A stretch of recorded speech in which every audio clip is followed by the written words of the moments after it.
Hey everybody, this is Passionate About Music Education and I'm Rachel Hardman, and today the tips are for you if you are an instrumental teacher looking to work within a school or build up some private one-to-one tuition and working in collaboration with a school. In the UK, we were quite lucky in the fact that we had music hubs that would send in instrumental teachers to the school, or we were able to employ music teachers to come once a week and teach an instrument, the flute, the piano. Students come out of lessons on a rota, and the teacher bills the parents directly.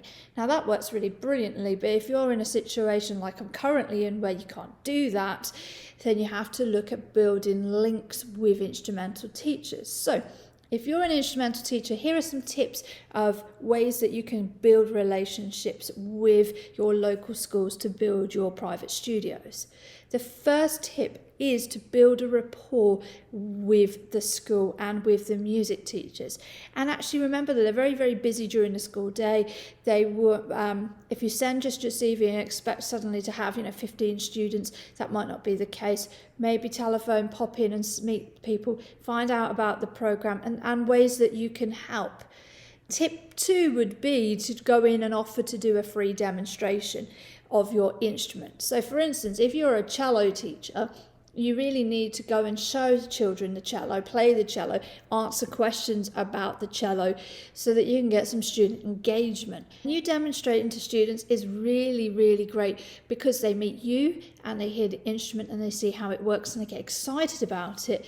If I just said, oh, we've got a cello teacher and we can offer some cello lessons, the chances are you won't get much sign up, because unless a child knows what they're signing up to and excited about it and see the instrument, then they're not likely to sign up. And how often do you see the cello on the television? I know that's a terrible thing to say, but lots of children don't watch the television. They're like streaming on YouTube. So how much exposure are they getting to these instruments? So tip 2 is, if you can, come in, find a time, link with schools to come in and do a free demonstration. That is a really great way of building rapport with those schools, finding out what their program is, coming in and meeting the teachers, coming into a couple of classes and demonstrating your instrument.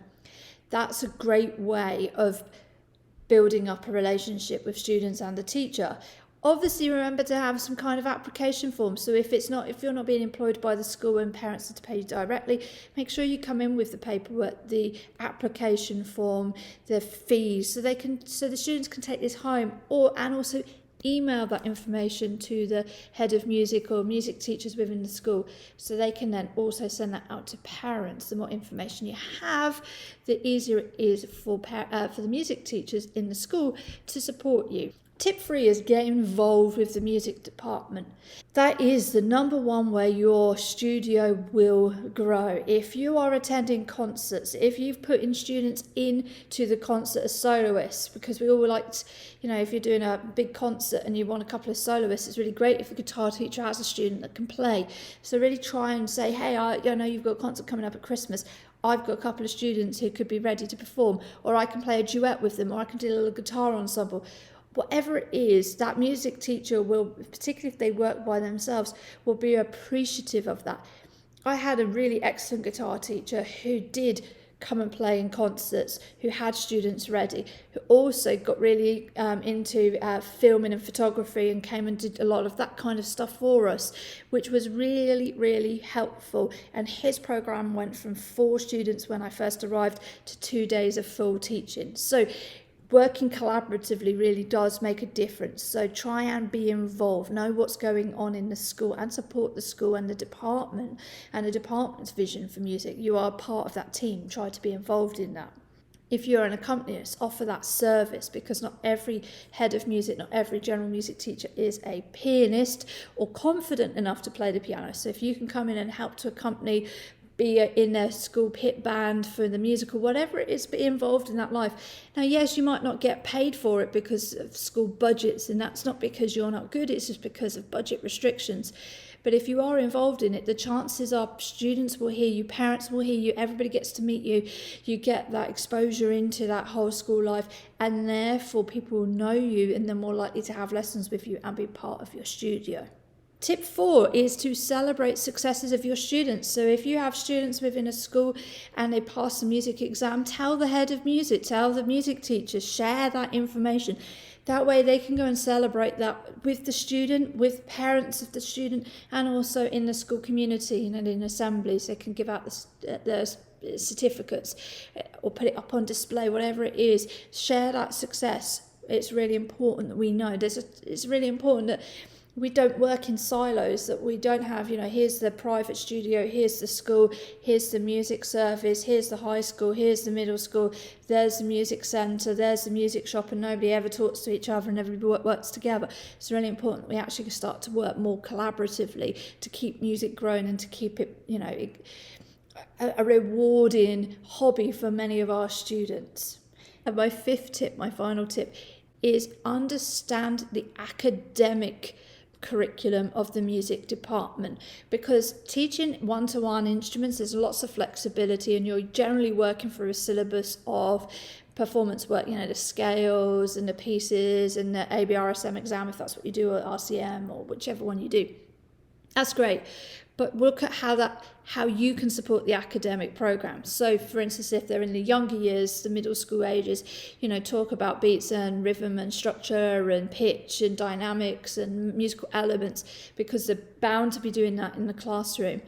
If they're studying GCSE or IB or AP or A levels, really support that solo program and the history of music. Talk about, if you're playing a piece of music by Barking lesson, put that in context so that they understand musically what's going on in the pieces that they're playing, because again, there's too much silo work. So what students don't often understand, particularly GCSE students, is what they're doing in academic classroom is supporting their private lessons as well, and they should come together. But often the student is unable to connect all of those different elements because they see them as different elements. Oh, I have my violin lesson and I have my class music lesson of GCSE, and then I go to the orchestra at the music service, and none of those are connected, but they're all connected. But it's our job as music educators to show the children how the music's connected, whether it's musical elements, whether it's the historical context, whether it's technique, whether it's linked with the academic curriculum. Really know what's in the GCSE programme, if that's what the school you're working with does, or the A-level programme, or the IB programme, or the AP programme.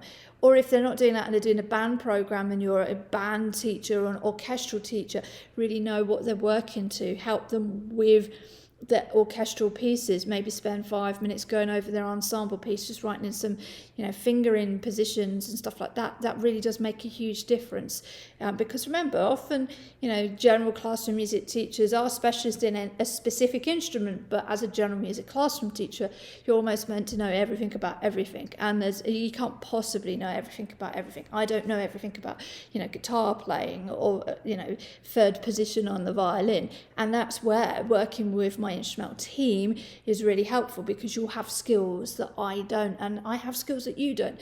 So working together is really important. So just to recap those tips: 1, make sure you build a rapport with the music teachers and understand what they are doing, what their program looks like, and how you can help and be involved in that. 2, find out when all the concerts or the events are and support that as much as you can, whether it's providing a student to play or whether it's actually playing yourself and being available or just attending the concerts. 3, make sure you demonstrate your instrument. You are responsible for building your studio too.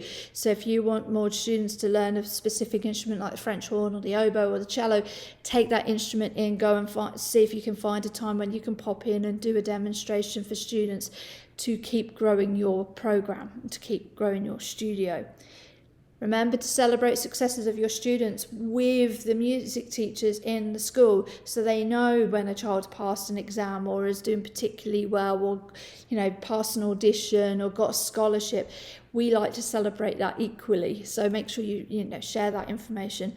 And finally, the 5th one is to understand what academically the music department is delivering, how they're delivering it, what the exam courses are, so that you can support that collaborative teaching across, so the student understands the link between what they're doing on the instrument and what they're learning in the classroom. So it's not us all working separately in silos, but actually working together musically as a team. I hope those tips are helpful for you if you are looking to build your private studio. I've had the pleasure of working with some really amazing instrumental teachers, and they really are so essential in a school music program. I really hope these tips have been helpful to you to understand what I, as a general music teacher, require of my instrumental team, and I hope that gives you some insight of how we work and what we need so that we can all keep growing together and keep music alive. I'm Rachel Hardman, and this is Passionate About Music Education.